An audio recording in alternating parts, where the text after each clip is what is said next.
göz yarına hasrette, yüzünün nuruna hasretken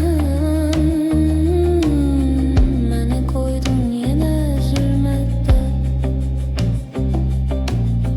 Geceler sensiz neydim ey yar, sen söyle. Beni bu karanlıklara tapşırma, rehm eyle. Yok bu kadar derde dözüm, ben de öldüm ben. Hiç yok imiş serre vefa, sen de bildim ben. Sen bana göyler kimi lazımsan, ah benim el çatmayan arzumsan. Yok bu kadar derde dözüm, ben de öldüm ben.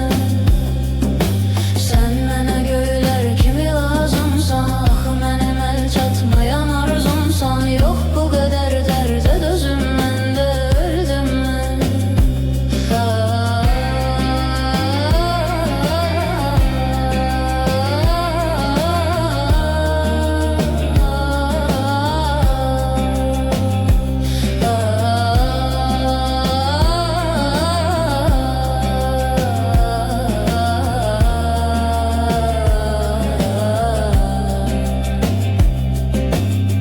Yine ruhum geceler yatmaz,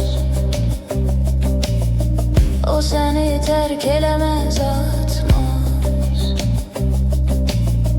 Geçirem her defa yanımdan, çok uzaksan sana el katmaz.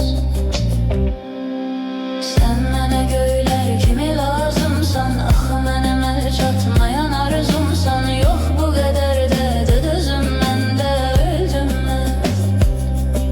Sen bana göyler kimi lazımsan, ah benim el çatmayan arzumsan. Yok bu kadar derde dözüm, ben de öldüm ben.